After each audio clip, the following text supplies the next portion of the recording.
Hello दोस्तों, मैं doctor आफाक Ansari, homeopathic physician, अपने यूट्यूब चैनल में आपका हार्दिक स्वागत करता हूं। दोस्तों, आज हम बात करते हैं बार्च डिजीज, जिन्हें हम मस्से बोलते हैं। चलिए दोस्तों, हम जान लेते हैं कि इसके संक्रमण का क्या कारण होता है। इसके संक्रमण का मेन कारण होता है ह्यूमन पैपिलोमा वायरस। 150 स्ट्रेन मौजूद हैं, जिनमें से महज 10 स्ट्रेन के कारण ही मस्से होते हैं। ये वायरस छोटे हल्के कट के माध्यम से स्किन त्वचा में प्रवेश करता है। इससे त्वचा की बाहरी परत मोटी और सख्त हो जाती है, जो आगे चलकर मस्से बार्च का रूप ले लेती है। शरीर पर मस्से क्यों बनते हैं? Human papilloma virus infected person संक्रमित व्यक्ति के छूने से बढ़ सकते हैं। स्किन टू स्किन से कांटेक्ट में आने पर ये समस्या हो सकती है। अब इसके टाइप्स प्रकार देख लेते हैं कि मस्से के टाइप्स और प्रकार क्या होते हैं। सबसे पहला होता है फ्लैट मस्सा, जिसे हम जुवेनियल मस्सा भी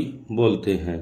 ये अमूमन गालों और ललाट पर होते हैं। साइज में स्मॉल और खसखस के बीज की तरह इनका रंग गुलाबी, पीला या भूरा भी हो सकता है। नंबर 2, पिलीफॉर्म बार्च मस्सा। ये मस्से नुकीले फफोले की तरह दिखाई देते हैं। ये आपकी नाक, आंख और होंठ पर हो सकते हैं, जिसका कलर पिंक, स्किन कलर गहरे रंग के भी हो सकते हैं। बेरुका मस्सा।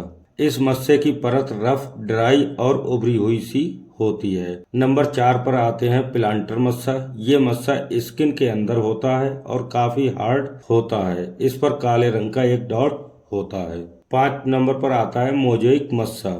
जब पैर के तलवों में मस्सा एक बड़ा समूह बना ले तो उसे मोज़ेइक मस्सा कहते हैं। ये अमूमन स्किन कलर के होते हैं। नंबर 6 पर आते हैं जेनाइटल बार्च, जिसके लक्षण होते हैं बाहरी परत मोटी और सख्त हो जाती है। अब बात कर लेते हैं दोस्तों इसके ट्रीटमेंट उपचार की। होम्योपैथिक में सामान्यतः लक्षणों सिम्टमों के आधार पर काफी मेडिसिन होती हैं, जैसे थेरापेटिकली सिम्टम्स के आधार पर। अगर मस्से फ्लैट और ब्रॉड मोस्ट होते हैं, जिनमें इचिंग खुजली होती है, वहां पर हम थूजा मेडिसिन का इस्तेमाल कर सकते हैं। ब्लीड इजली, अगर जल्द ही ब्लड आना शुरू हो जाए, वहां पर हम कैनाबिस मेडिसिन का इस्तेमाल करते हैं। फ्लैट स्मूथ सोर, अगर इस तरीके के मस्से दिखाई पड़ते हैं, वहां पर हम रूटा मेडिसिन का इस्तेमाल कर सकते हैं।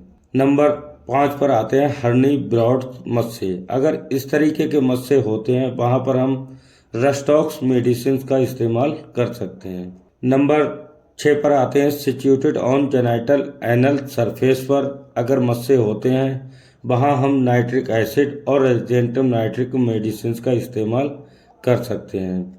नंबर 6 पर सिचुएटेड ऑन नोज, अगर नाक पर या फिंगर ऑफ टिप, अगर उंगलियों के फिंगर पर अगर होते हैं या आईब्रो पर मस्से दिखाई पड़ते हैं, वहां पर हम कॉस्टिकम मेडिसिन का इस्तेमाल कर सकते हैं। अगर चेहरे पर और हाथों पर अगर मस्से दिखाई पड़ते हैं, वहां पर हम कैलकेरिया कार्ब मेडिसिन और डल्कामारा मेडिसिन का इस्तेमाल कर सकते हैं।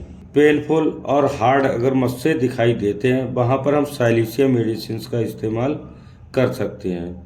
अगर ब्रेस्ट आंचल पर अगर मस्से दिखाई देते हैं, वहां पर हम कैस्टर मेडिसिन का इस्तेमाल कर सकते हैं। अगर मस्से बड़े और स्मूथ फ्लैशी बैक हैंड अगर हाथों के पीछे अगर दिखाई देते हैं, वहां पर हम डल्कामारा मेडिसिन का इस्तेमाल कर सकते हैं। और अगर सिचुएटेड होते हैं नेक, गर्दन पर, आर्म्स, हाथों पर, भुजाओं पर सॉफ्ट और स्मूथ दिखाई देते हैं, वहां पर हम एंटीम क्रूड मेडिसिन का इस्तेमाल करते हैं, जिन मेडिसिनों को हम 200 पोटेंसी में ले सकते हैं। इसके बाद भी अगर दोस्तों मेरी एक सलाह मान के चलना कि अगर इस तरीके की पोजीशंस है तो अपने नज़दीकी डॉक्टर से परामर्श जरूर लें। मेरी ये जानकारी आप लोगों को कैसी लगी कमेंट्स बॉक्स में ज़रूर बताएं।